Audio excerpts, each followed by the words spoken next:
दूसरी सदी ईसा पूर्व से लेकर प्रथम सदी के मध्य भारत पर आक्रमण करने वाले यवन, शक, पहलव का उल्लेख रामायण में क्यों किया गया है, मैं आपको वीडियो के अंदर रामायण ही खोलकर दिखाने वाला हूं और विस्तार से आपको जानकारी देने वाला हूं। प्रशांत सिंह नाम है मेरा, तो आइए वीडियो की शुरुआत करते हैं।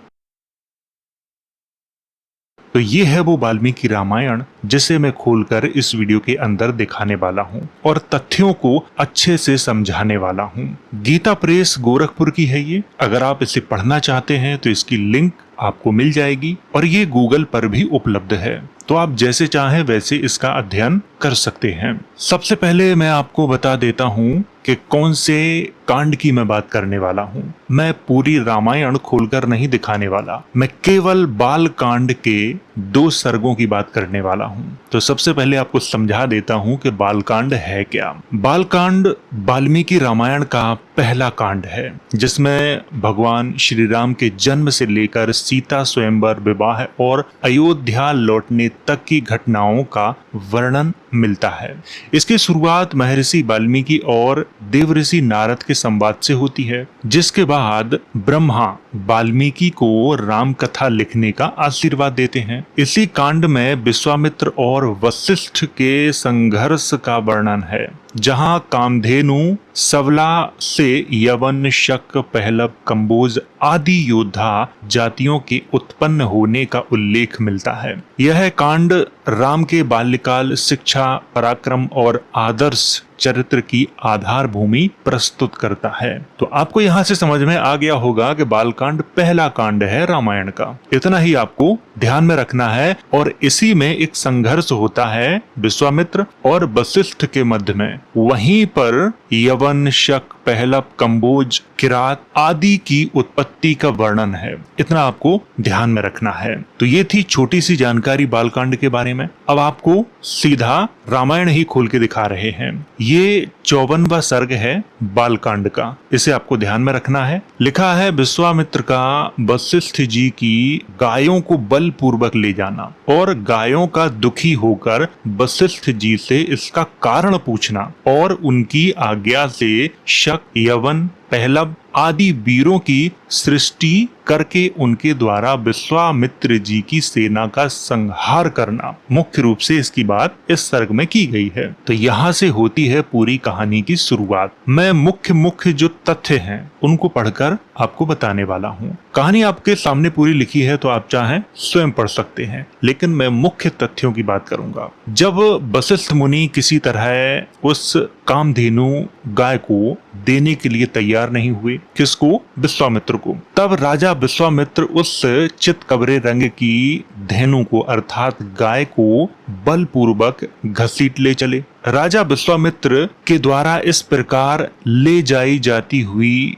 गाय दुखी होकर मन ही मन रो पड़ी और अत्यंत दुखी होकर वो विचार करने लगी, क्या महात्मा वशिष्ठ ने मुझे त्याग दिया है, जो ये राजा के सिपाही मुझ दीन और अत्यंत दुखिया गाय को इस तरह बलपूर्वक लिए जा रहे हैं। ये गाय सोच रही है, पवित्र अंतःकरण वाले उन महर्षि का मैंने क्या अपराध किया है कि वे धर्मात्मा मुनि मुझे निरपराध और अपना भक्त जानकर भी त्याग कर रहे हैं। ध्यान रखना, यहाँ पर गाय अपने मन में ये सोच रही है। यह सोचकर वह गाय बारंबार लंबी सांस लेने लगी और राजा के उन सैकड़ों सेवकों को झटक कर उस समय महातेजस्वी वशिष्ठ मुनि के पास बड़े वेग से जा पहुंची।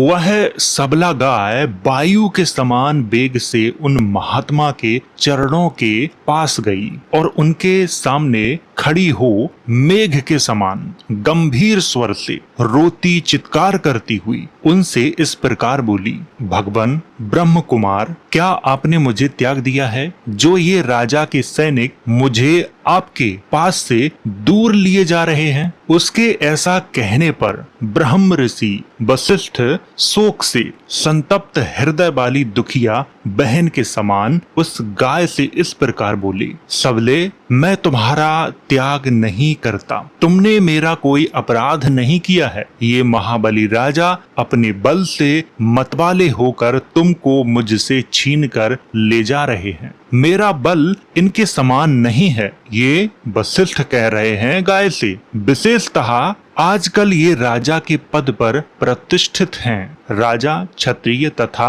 इस पृथ्वी के पालक होने के कारण ये बलवान हैं। इनके पास हाथी, घोड़े और रथों से भरी हुई अछौहिणी सेना है, जिसमें हाथियों के हौदों पर लगे हुए ध्वज सब ओर फहरा रहे हैं। इस सेना के कारण ये भी मुझसे प्रबल हैं। वशिष्ठ जी के ऐसा कहने पर बातचीत के मर्म को समझने वाली उस कामधेनु ने उन अनुपम तेजस्वी ब्रह्म ऋषि से विनय युक्त बात कही। गाय ने कहा, क्षत्रिय का बल कोई बल नहीं है। ब्राह्मण ही क्षत्रिय आदि से अधिक बलवान होते हैं। ब्राह्मण का बल दिव्य है, वह क्षत्रिय बल से अधिक प्रबल होता है। आपका बल अप्रमेय है। महापराक्रमी विश्वामित्र आपसे अधिक बलवान नहीं है। आपका तेज दुर्धर्ष है। महातेजस्वी महर्षि, मैं आपके ब्रह्म बल से परिपुष्ट हुई हूँ। ये गाय कह रही है वशिष्ठ जी से। अतः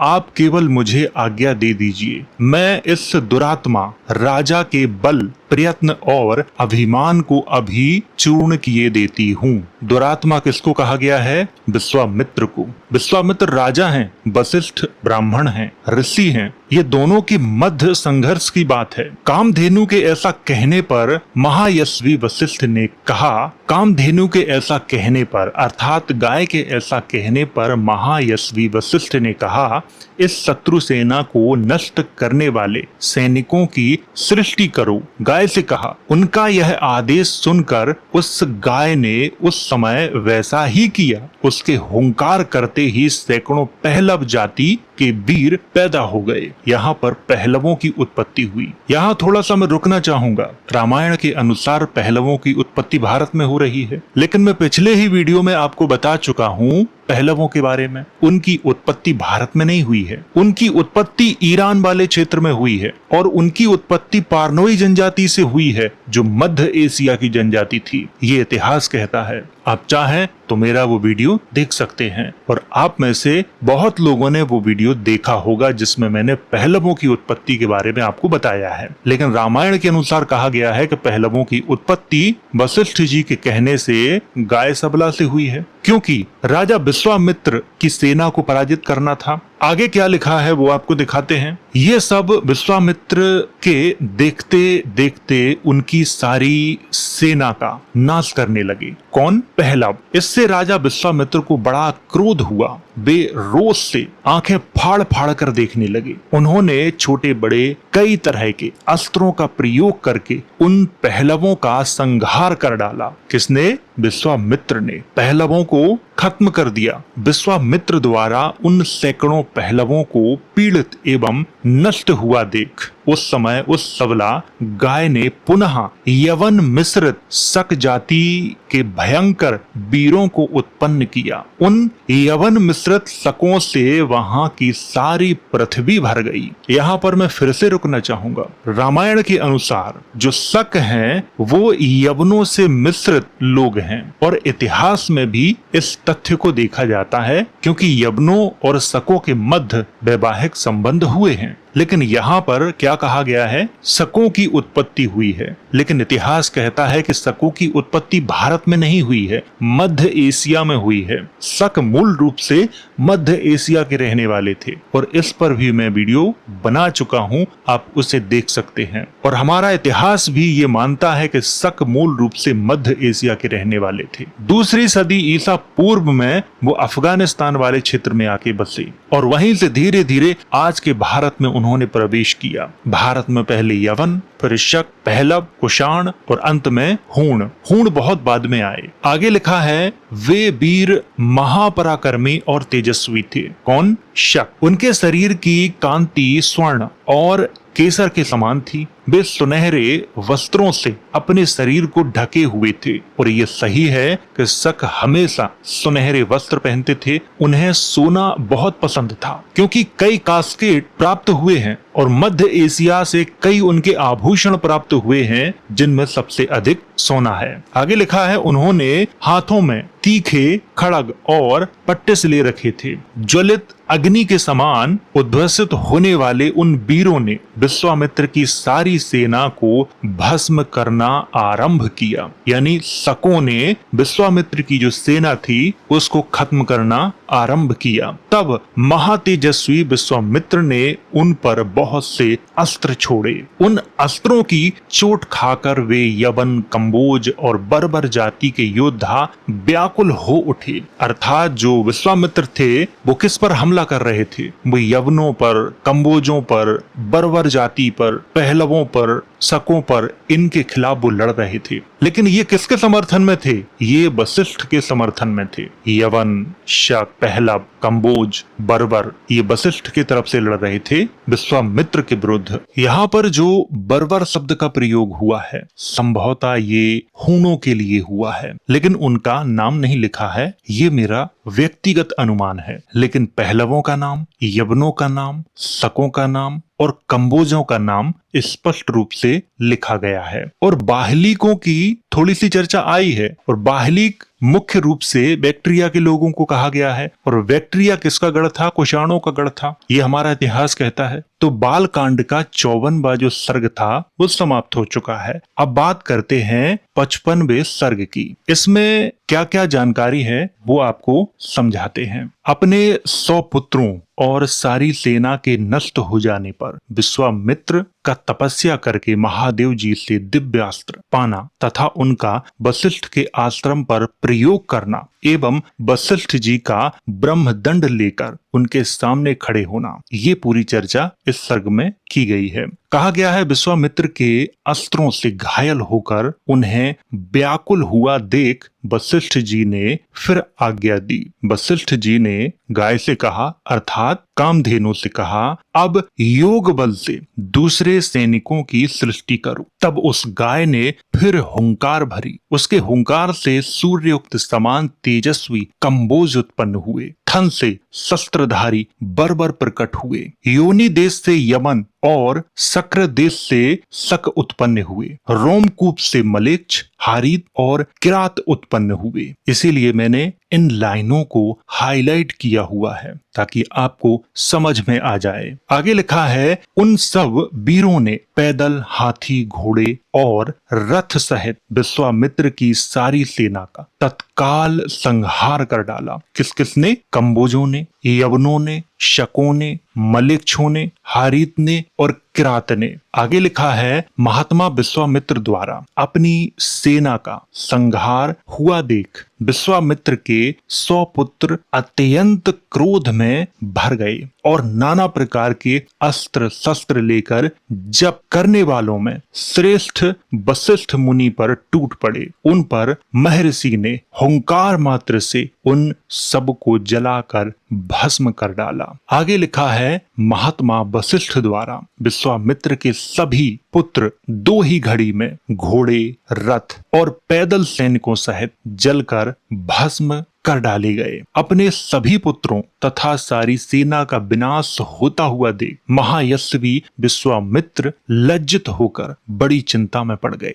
समुद्र के समान उनका सारा वेग शांत हो गया। जिसके दांत तोड़ लिए गए हों उस सर्प के समान तथा राहुग्रस्त सूर्य की भांति वे तत्काल ही निस्तेज हो गए। पुत्र और सेना दोनों के मारे जाने से वे पंख कटे हुए पक्षी के समान दीन हो गए। उनका सारा बल और उत्साह नष्ट हो गया। वे मन ही मन बहुत खिन्न हो उठे। उनके एक ही पुत्र बचा था, उसको उन्होंने राजा के पद पर अभिषिक्त करके राज्य की रक्षा के लिए नियुक्त कर दिया और क्षत्रिय धर्म के अनुसार पृथ्वी के पालन की आज्ञा देकर वे वन में चले गए। अर्थात विश्वामित्र और वशिष्ठ का जो संघर्ष हुआ, वशिष्ठ के साथ यवन थे, शक थे, पहलव थे, किरात थे, मलेच्छ थे, कंबोज भी थे। इधर विश्वामित्र की सेना थी, उसमें उनके पुत्र थे और सैनिक थे।